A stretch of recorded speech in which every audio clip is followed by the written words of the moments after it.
అసలు ఈ టైంలో, ఈ జనరేషన్‌లో యూత్ బిజినెస్ బిజినెస్ మీద కొంచెం ఫోకస్ పెరిగింది.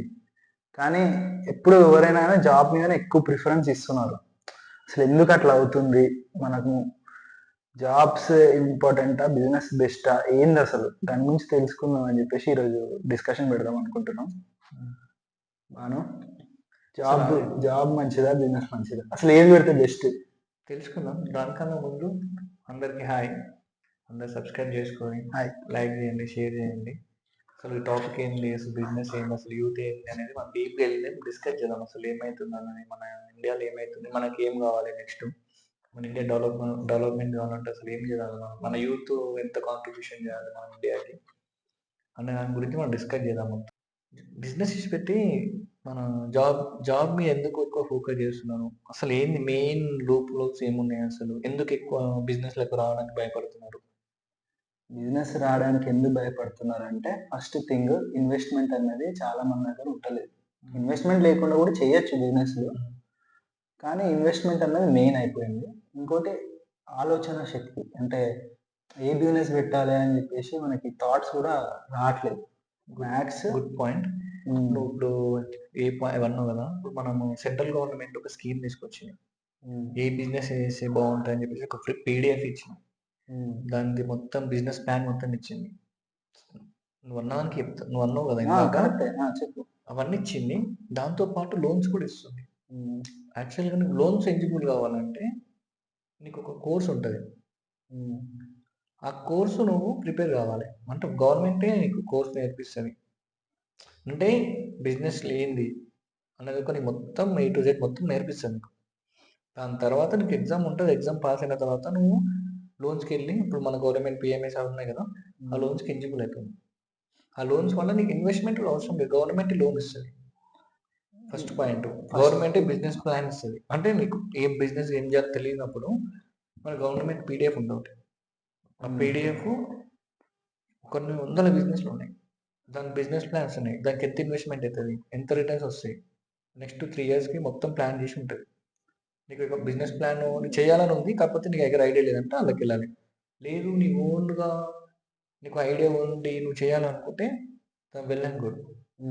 దాని గురించి డీప్ నువ్వు ఎంతలో నువ్వే ఇండివిజువల్గా నువ్వు డీప్ రీసెర్చ్ చేస్తావు దాని గురించి, ఒక బిజినెస్ గురించి చేసి నీ అంత నువ్వు సరే ఇన్వెస్ట్మెంట్స్ అంటావా, బ్యాంక్స్ లోన్ వస్తాయి.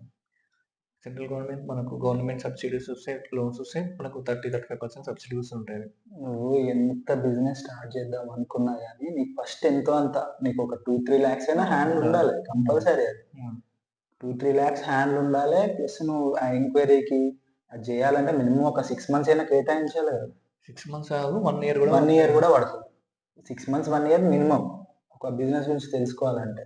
ఇప్పుడు ఆ 6 months 1 year వరకు వాళ్ళ ఫ్యామిలీ నీడ్స్ కానీ వాటన్నిటికీ వాడు కరెక్ట్గా ఉంటేనే కదా వాడు బిజినెస్ లోపలికి ఎంటర్ అవ్వగలుగుతాడు. అందుకే బిజినెస్ అంటే ఏంటంటే రిస్క్ ఫ్యాక్టర్ ఉంటుంది, ప్లస్ ఫుల్ టైం కేటాయించాలి. ఇంకో పాయింట్ ఏంటంటే ఇప్పుడు నీకు 1 year కష్టపడి నువ్వు చేస్తావు కరెక్ట్, తర్వాత కూడా నువ్వు దాంట్లో సక్సెస్ అవుతావా ఫెయిల్ అవుతావా అన్నది నీ చేతిలో ఆధారపడి ఉంటుంది. నువ్వు ఎంత మార్కెటింగ్ కన్సిస్టెన్సీ ఉండాలి బిజినెస్ లో చేసే కన్సిస్టెన్సీ అనేది మెయిన్ ఇంపార్టెంట్. అంటే రెగ్యులర్ గా నువ్వు దాని గురించి మార్కెట్ చేయడము, నీ ప్రోడక్ట్ ని నువ్వు డెవలప్మెంట్ చేసుకోవడము, నువ్వు ఒక ఓన్ బ్రాండ్ క్రియేట్ చేస్తున్నావు అంటే ఆ ఓన్ బ్రాండ్ ఎంతమందికి రీచ్ అవుతుంది, ఎంతమంది తెలుస్తుంది, నీ స్ట్రాటజీస్ మెయిన్. నీ స్ట్రాటజీస్, నీ టార్గెట్ పీపుల్స్ ఎవరు, నీ కస్టమర్స్ ఎవరు, నీ టార్గెట్ కస్టమర్స్ ఎవరు. ఇప్పుడు నీకు రఫ్ ఒక మంత్లీ టార్గెట్ పెట్టుకో, నా కస్టమర్స్ వేలు. సో నీకు ఇంత ఇన్వెస్ట్మెంట్ చేసిన, నేను ఇంత ప్రొడక్ట్స్ తీసుకొచ్చిన, నేను ఇంత సేల్ చేసిన, సో ఇప్పుడు నేను మార్కెట్కి ఇంత కేటాయించిన, సో ఎవ్రీథింగ్ నువ్వు చూసుకున్న తర్వాత గ్రాస్ ప్రాఫిట్ ఎంత వచ్చింది, గ్రాస్ నెట్ ఎంత వచ్చింది, దాంట్లో ప్రాఫిట్ ఎంత వచ్చింది, నీకు ఏడే మిస్టేక్స్ అవుతున్నాయి. కానీ 1 month to 1 నెక్స్ట్ 3 months 4 monthsలో అర్థమైపోతుంది బిజినెస్ స్టార్ట్ చేసినాక. సో నువ్వు దాన్ని బట్టి నువ్వు ఎట్లా స్ట్రాటజీస్ క్రియేట్ చేస్తున్నావు, దాన్ని బట్టి ఎట్లా మార్కెటింగ్ చేంజ్ చేస్తున్నావు అనేది నీ చేతిలో ఉంటుంది. అప్పుడు నువ్వు ఏదైనా రాంగ్ స్టెప్ తీసుకున్నావు అనుకో, నీ బిజినెస్ మొత్తం కొలాప్స్ అయిపోతుంది. నీకు ఫస్ట్ మనం పుట్టినప్పటి నుంచి చూసుకుంటే ఒకవేళ మనం 10th class వరకు అంటే నువ్వేమైతావు అంటే ఎవరు బిజినెస్ మ్యాన్ అనరు ఫస్ట్ థింగ్. కరెక్ట్. నీకు ఏదో ఒకటి జాబ్ అన్నది వాళ్ళు పైలట్ అంటారు, లేకపోతే ఇంజనీర్ అంటారు, డాక్టర్ అంటారు, ఏదో ఒకటి అట్లా పోలీస్. ఫిక్స్ అయిపోతారు. ఎందుకంటే చిన్నప్పటి నుంచి నువ్వేమైతావు నాన్న అని చెప్పేసి ఇంట్లో వాళ్ళు వచ్చి అడగడం, దానివల్ల ఒక ఇంకోటి జాబ్ చేస్తేనే మనకు రెస్పెక్ట్ ఉంటది అన్నది మెంటల్ గా ఫామ్ అయిపోతుంది. నీకు 10th క్లాస్ అయిపోయిన తర్వాత నీకు ఒక ఏజ్ వచ్చిన తర్వాత ఓ బిజినెస్ అన్నది ఒకటి ఉంటదని తెలుస్తుంది. హ్మ్. ఓకే, ఇంట్లో బిజినెస్ చేసేటోళ్ళు ఉంటే అది వేరే. ఇంట్లో ఫాదర్ కానీ వేరేటోళ్ళు బిజినెస్ చేస్తుంటే మనకు ఆలోచన వేరే. హ్మ్. కానీ 10th తర్వాత, ఇంటర్ తర్వాత ఎప్పుడైనా కానీ నువ్వు ఏదైతే అనుకున్నావో, నువ్వు చిన్నప్పటి నుంచి ఒక ఇంజనీర్ కావాలి, డాక్టర్ కావాలి అనుకున్నావో, నువ్వు అది కాలేనప్పుడు నీకు అసలు వేరే ఆప్షన్ లేదు, నువ్వు జాబ్ చేయలేవు ఇక అన్న టైంలో నీకు బిజినెస్ అనేది గుర్తొస్తుంది. ఇప్పుడు చాలా వరకు జనరేషన్ కి, ఇప్పుడున్న జనరేషన్ కి ఇప్పుడున్న జనరేషన్ యూత్ నీకు చిన్నప్పటి నుంచి నీకు అది మోటివేషన్ అనేది రావట్లేదు అసలు బిజినెస్ మీద. ఇది ఎప్పటి నుంచో ఉన్నది అది, మనం దాన్ని తీసేయలేము కానీ. ఏమైందంటే యాక్చువల్గా లాస్ట్ 4-5 జనరేషన్స్ బిజినెస్ మీద కాకుండా జాబ్ చేసి నీకు ఒక రెస్పెక్ట్ అనేది అందరి మైండ్లో జాబ్ జాబ్ జాబ్ అని ఫిక్స్ అయిపోయింది. లైఫ్ సెక్యూరిటీ సెక్యూర్ ఉంటుందని. కానీ అది 9 to 5 జాబ్ కదా, చాలా ప్రాబ్లమ్స్ ఉంటాయి. వాళ్ళకి చేసే వాళ్ళకే తెలుస్తుంది అది. కాకపోతే ఎందుకు బిజినెస్ వైపు రావాలని నేను అంటున్నా అంటే, ఇప్పుడు నువ్వు బిజినెస్ స్టార్ట్ చేసి నువ్వు ట్యాక్స్ పే చేస్తావు, దాంతోపాటు నువ్వు గ్రో అవుతావు, దాంతోపాటు మన ఇండియా జీడిపి పెరుగుతుంది. మరి అట్లంటే జాబ్ చేసేటోళ్ళు కూడా ట్యాక్స్ పే కానీ చేస్తున్నారు వాళ్ళు ఇప్పుడు. వాళ్ళు ఒక కన్సిస్టెన్సీ ట్యాక్స్ పే చేస్తారు కదా. అవును.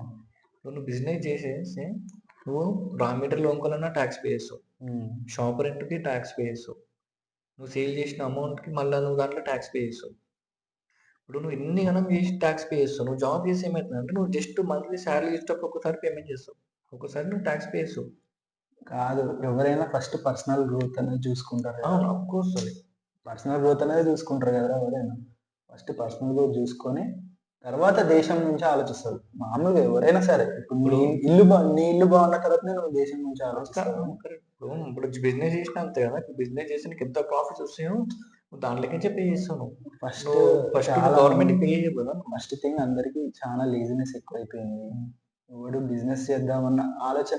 బిజినెస్ అంటే ఏమనుకుంటున్నారు? మ్యాక్స్ ఫుడ్ బిజినెస్, లేకపోతే ఈ పేపర్ ప్లేట్స్ అవి ఇవి అంటారు, అవి.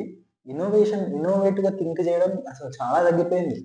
ఇప్పుడు ఇంతకుముందు మన జనరేషన్ అయినా కొంచెం బెటర్. ఇప్పుడు ఇంకా ఏదైనా చిన్న ఎస్సే రాయాలంటే మనమన్నా కొంచెం అక్కడో ఇక్కడో ఇంటర్నెట్ లో చూసి మనం నేర్చుకొని రాసేవాళ్ళం, అంతే కదా. ఇప్పుడు ఏం లేదు, ఏ వచ్చిన తర్వాత మనం అది కొట్టడం, అది మొత్తం డీటెయిల్స్ ఇస్తారు, దాని ఇక్కడ నుంచి తీసుకెళ్ళి అక్కడ పేస్ట్ చేయడం. నీకు నాలెడ్జ్ వస్తలేదు, నీకు థింక్ చేయడానికి కూడా నీకు అవసరం లేకుండా అయిపోయింది జనరేషన్ లో. అది రీసెర్చ్ చేయడం అది చాలా తగ్గిపోయింది. రీసెర్చ్ చేయనప్పుడు నాలెడ్జ్ ఎట్లా వస్తుంది? రాదు కదా. ఇప్పుడు చాలా బిజినెసెస్ ఉన్నాయి యాక్చువల్ చెప్పాలంటే. ఇంకోటి ఏంటంటే మన దగ్గర కూడా బిజినెస్ ఎట్లా స్టార్ట్ చేసిన అంటే ఓన్లీ చిన్న బిజినెస్, ఓన్లీ ఏరియా వరకు అట్లా కాకుండా నువ్వు నేషనల్ వైజ్ ఇంటర్నేషనల్ వైజ్ చూస్తే నీ లైఫ్ లో గ్రో ఉంటుంది. నువ్వు 10 years తర్వాత ఎక్కడ ఉండాలి అన్నది నువ్వు ప్లాన్ చేసుకొని చేయగలగాలి. 5 years, నెక్స్ట్ 5 years ని ప్లాన్ ఉంది. ఇప్పుడు బిజినెస్ స్టార్ట్ చేస్తున్నావు, నేను ఒక బిజినెస్ స్టార్ట్ చేస్తున్నావు. నెక్స్ట్ 5 years లో నా బిజినెస్ ఆడ ఉండాలి, ఏడు ఉండాలి, ఇంటర్నేషనల్ ఉండాలి అనుకుంటున్నాను నేను. సో దానికి స్టాండర్డ్స్ గా నువ్వు థింక్ చేసి, దానికి స్టాండర్డ్స్ గా నువ్వు రీసెర్చ్ చేసి నీ బిజినెస్ ని లాంచ్ చేయాలి. ఫస్ట్ నీ షార్ట్ టర్మ్ గోల్స్ బిజినెస్ పెట్టినప్పుడు ఫస్ట్ షార్ట్ టర్మ్ గోల్స్ పెట్టుకొని పోవడమే బెస్ట్. నన్ను అడిగితే షార్ట్ టర్మ్ గోల్స్ పెట్టుకొని తర్వాత లాంగ్ టర్మ్ అంటే ఫస్ట్ నా 1 year కి నా ఫస్ట్ 1 day కి నాకు ఈ రోజుకి ఇది కావాలి, తర్వాత నాకు 6 months కి ఇంత ప్రాఫిట్ నేను చేయగలగాలి, 1 year తర్వాత నేను నెక్స్ట్ పక్కన షట్టర్ కూడా తీసుకోగలగాలి, 5 years తర్వాత నా ప్రోడక్ట్ అక్కడ ఉండాలి అన్న ఆ మైండ్ సెట్ లో పోతేనే మనం బిజినెస్ అన్నది ఎప్పుడైనా డెవలప్ అవుతుంది. సరే లాసెస్ అన్నవి కంపల్సరీ, ఏ బిజినెస్ పెట్టినా ఫస్ట్ 1 year 2 years లాసెస్ మనం బేర్ చేయడం తప్పదు. అఫ్కోర్స్ చేయాలి, చేసి దానివల్ల నువ్వు తెలుసుకుంటాను నువ్వు ఏదో తప్పు చేసినావు, నేను దానివల్ల నువ్వు ఏం చేంజ్ చేయాలి, బిజినెస్ ఇంకెట్లా ముందు తీసుకొని పోవాలి. కాకపోతే ఏం చేస్తారు అంటే మన దగ్గర యూత్ మన దగ్గర లాసెస్ రాగానే ఫస్ట్ ఆన్ ఆపేస్తుంది, ముందు కోతలేదు. అది చాలా మైనస్ అయిపోయింది మనకు. దానివల్ల బిజినెస్ లకు రావాలంటే భయపడుతుంది. బిజినెస్ మన దగ్గర ఎగ్జాంపుల్ చైనా తీసుకో. చైనా 90% ఆడ బిజినెస్‌లో చేస్తారు. జాబ్‌లు చేయరు ఆళ్ళు. 90% బిజినెస్‌లో చేస్తారు. ఇలా టాప్ 2లో ఉంది జీడీపీ. మేబీ నెక్స్ట్ 10 ఇయర్స్‌లో వాళ్ళు టాప్ 1కి వెళ్ళిపోతారు అది. ఆ, మనం కూడా అట్లా థింక్ చేసి మన దగ్గర యూత్ ఎంతమంది ఉన్నా మన దగ్గర, ఎంత యూత్ ఉంది మన దగ్గర, ఆ యూత్‌లో జస్ట్ ఒక 50%, 60% కరెక్ట్ గోల్స్ పెట్టుకొని ఒక బిజినెస్ స్టార్ట్ చేసి మనం ఎందుకు ఇంటర్నేషనల్‌గా పోవద్దు? వాళ్ళు ఎందుకు పోతుర్రు? మనం ఎందుకు పోవద్దు? వాళ్ళ దగ్గర ఉన్నది ఏంది? మన దగ్గర లేనిదేంది? ఎవ్వడైనా సరే కోట్లు పెట్టి ఇన్వెస్ట్‌మెంట్ చేయమని చెప్తలేదు నీకు. 1,00,000 పెట్టు, 50,000 పెట్టు, 5,00,000 పెట్టు. చాలా బిజినెస్‌లు ఉన్నాయి. చాలా అంటే చాలా బిజినెస్ ఉన్నాయి. మనము మీకు ఎవరికైనా హెల్ప్ కావాలన్నా యాక్చువల్గా చెప్పడానికి ఒక్క నిమిషం. మనకి ఈజీగానే ఉంటుంది. అవును. నేను అదే చెప్తున్నా వాళ్ళకి.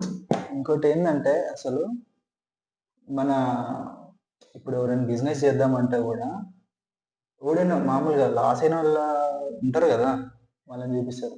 ఆ పెద్ద వాడు చేసిండు పీకి పీకి పొడి చేసిండు అని చెప్పేసి నువ్వు చేస్తున్నావు ఇప్పుడు అంటారు. 100% అంటారు. 100%. 100%. వాడు చేస్తాడు అంటే ఓ వాడు పెద్ద పీకి పొడి చేసిండు అని నువ్వు చేస్తావా? మొన్న మన మా వీళ్ళు డబ్బులన్నీ పోయినాయి తెలుసా? 5 లక్షలు ఉత్తే పుణ్యానికి పోయినాయి తెలుసా మొన్న? అంటారు. ఫుడ్ బిజినెస్ పెట్టి ఎవడని పోయింది అనుకో, పోవాలనుకోవట్లేదు మనం. ఓరు పోతే ముందే చెప్పింది నీ కొంచెం కూడా సిగ్గు శరం రాలేదు, జాబ్ చేసుకోరా ప్రశాంతంగా అంటే బిజినెస్ బిజినెస్ అనుకుంటే పెట్టుకున్నావు. అంటే బిజినెస్ చేయడం అంటే అంత సింపుల్ విషయమేం కాదు. అంటే నువ్వు జాబ్, నిజం చెప్పాలంటే జాబే సింపుల్ విషయం. బిజినెస్ కి చాలా డెడికేషన్ ఉండాలి, నీకు చాలా కమిట్మెంట్ ఉండాలి. జాబ్కి అవసరం లేదు అవన్నీ. నువ్వు నార్మల్గా నీ లైఫ్ సాగిపోవాలనుకుంటే జాబ్ చేసుకుంటే సరిపోతుంది. నువ్వు లైఫ్లో ఏదైనా ఒక స్టెప్ ముందటికి వెళ్ళాలి అన్నప్పుడు ఏదైనా కొత్తగా స్టార్ట్ చేయాల్సి వస్తుంది ఎప్పుడైనా. ఇప్పుడు నెక్స్ట్ 10 ఇయర్స్‌లో మన దగ్గర 2 crores ఉన్నా, 10 crores ఉన్నా, వాట్ ఎవర్ ఇట్ ఈస్ సరిపోవు. స్టూడెంట్ కాలేజ్ ఫీజెస్ అని అవన్నీ మన హెల్త్‌కి ఏమైనా సరిపోవు అవి. జాబ్ చేస్తే సరిపోవు. అట్లీస్ట్ సరే జాబ్ చేసినా అట్లీస్ట్ నీకు సైడ్ ఇన్కమ్ ఉంటే అది బెటర్ అది. సరే జాబ్ చేయట్లేదని అసలు నేను చెప్పట్లేదు, జాబ్ చేసుకున్నట్టు చేసుకుంటారు, చేస్తారు. సైడ్ బిజినెస్ కూడా చేస్తే ప్యాసివ్ ఇన్కమ్ అన్నది ఉండాలి అని చెప్పేసి ఒక హెల్త్ ఇన్సూరెన్స్, ఒక టర్మ్ ఇన్సూరెన్స్ కూడా కట్టుకోండి. మీకే బాగుంటుంది అది. ఫ్యూచర్లో ఇప్పుడు మనకు ఈ రోజుల్లో అందరూ చిన్న చిన్న పిల్లలు కూడా హార్ట్ అటాక్స్ వస్తున్నాయి, హెల్త్ ఇష్యూస్ వస్తున్నాయి. సో అది కూడా చూడండి, కట్టుకోండి, ఏం కాదు. జాబ్ చేసినా సరే కానీ బిజినెస్ చేయడానికి ట్రై చేయండి.